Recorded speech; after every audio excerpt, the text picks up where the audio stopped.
Welcome to all you future chief marketing officers. Coming up, how many influencers did Unilever just hire? It's in the hundreds of thousands. Did Timothée Chalamet's marketing stunts pay off for his latest movie? And how the portrayal of women in advertising changed in 2025. Right now.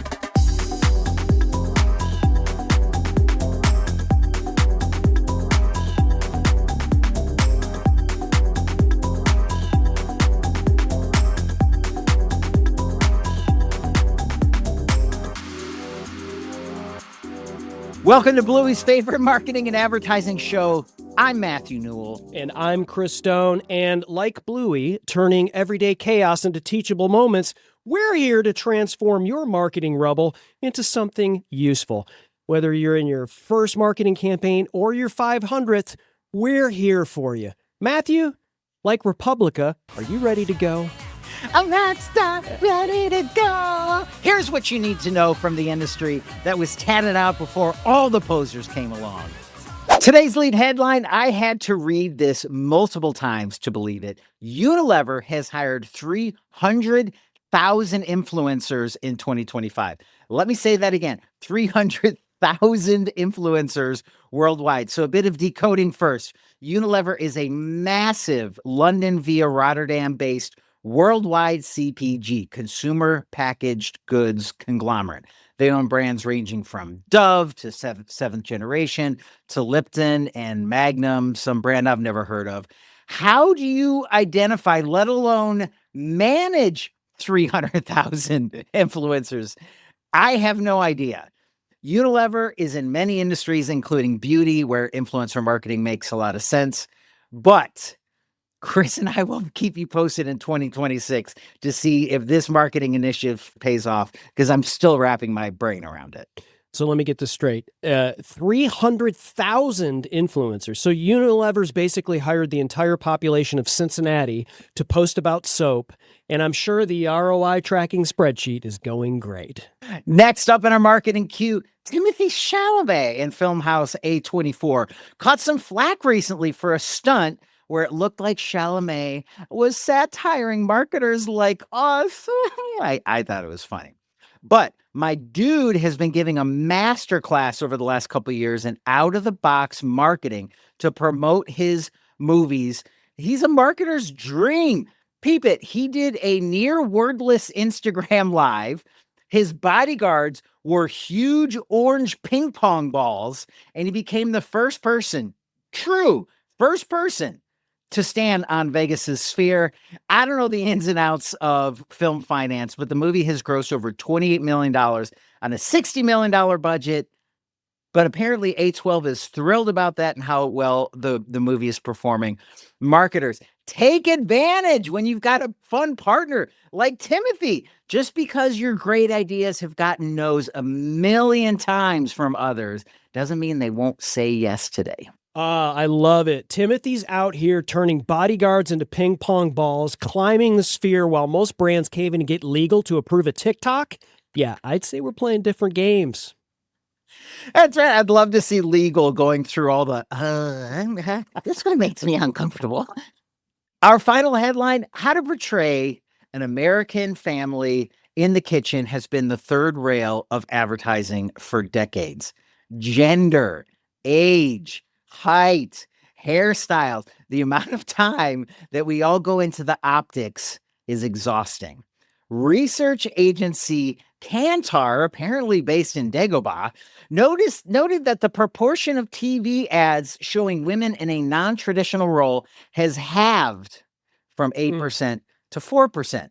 John Lewis, the London brand, not the good troublemaker from Georgia, is being highlighted as the latest evidence of this momentum to put more women in traditional settings. Their Where Love Lives ad shows a dad and a son bonding over music while the mother tidies up a bit. That's it. That's the controversy. The report also noted that the proportion of adverts showing women as caring increased from 11 to 19%. Okay, so we've spent 40 years obsessing who holds the spatula in the kitchen, and apparently we've decided to run it all back. Congrats, everyone. We've achieved absolutely nothing, but gave research agencies job security. All right, Matthew, it's time for Real Recognize Real. And this is about the YMCA. And no, we're not talking about doing the arm thing. Save it. The YMCA just hit 175 years old in the U.S., and instead of throwing a boring party with a sheet cake and a LinkedIn post, they launched an ad called No Place Like This Place, a complete brand refresh that actually feels like they remembered who they are. Here's the thing. The YMCA has been background noise for decades. You know it exists. Your grandma went there. There's the pool. There's a basketball court that smells like old shoes. But they've been sitting on one of the most recognized brands in the world without really leveraging it.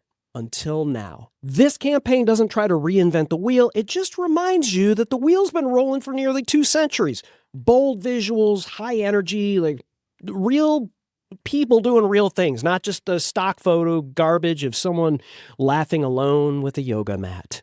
They're leaning into actual role in American culture, community anchor, the first gym for a lot of kids. It's a place that's, it's been there whether you noticed it or not. It's nostalgia without being sappy. It's confident without being super obnoxious. And here's why it works, Matthew. They didn't try to be something they're not. It's not a trendy rebrand, the Y.io or whatever nonsense the consultant would probably pitch them. They remained the YMCA and just turned up the volume. It's a masterclass in not overthinking it. And sometimes, Matthew, the best move is reminding people that you never left. Real recognize real. Everybody together. Why? No, don't do it. Don't do it. I love the Y.io. That sounds like something I would have recommended. All right. Now it's my Real Recognize Real. Chris, I like to get just a little bit off of like non-traditional marketing. And I've got another example here. This time for my Real Recognize Real, we are going to talk about Altoids. So you remember these, speaking of grandparents, you remember these from being in your grandmother's purse or hidden away somewhere from years ago. Here's where I want to shout out props. They're a spicy little mint. That's probably the easiest way to describe it. Cure a lot of diseases for me, I felt like. Yes. Blew out the pipes for me, absolutely. That's exactly right.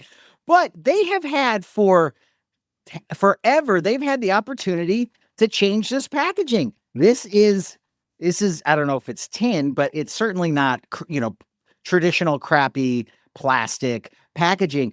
And the thing why I love it and why this is a marketer's dream is because it forces you to open it up like someone who is super rich and very specific and has terrible breath. And it is a whole, when you take this out, it is a whole practice unto itself. It's a whole ritual. Oh, my breath.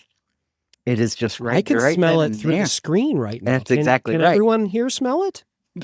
Incredible. But this packaging is forcing the users to have this little private moment of, you know what? I'm not just jamming gum in my face. I am going to have an Altoid, and I'm going to take 5-10 seconds out of my life to be present. And the other thing that I like about it is that when you look on the back, it says how many servings, and it says about 71. So you can't get angry if you get like 70 or 73. You feel like you got a bonus, right? So if you're inviting your friends over for an Altoid party, you got to cut it off at 70 so that you get one. After that, shoo, that is Real Recognize Real. That's amazing. It is very much, it's a special moment when you get to open that tin. It's very much like that scene in Pulp Fiction where they open the briefcase, and John yes. and it's like a golden thing, except I wouldn't imagine it would be gold. It would be more like a silver, that you would open it up and it would be, like white snow would flash into your face. It would and all of a sudden it's like you have this special moment where you could be present and be minty. That's exactly right. How many other brands without having to ask you to do anything? I love it. Chris, let's play the marketing game for over-under. I put out a scenario. Chris puts out the over-under. We all try to get on the right side of the call. It's the end of 2025. If you've stayed out of the Georgia Gazette, you've had a good year. The top category this year for industry advertising spend in 2025 will be retail. That's pretty traditional. Retail followed by tech, then financial services. Chris, what percentage of advertising and marketing spend in 2025 was driven by retail?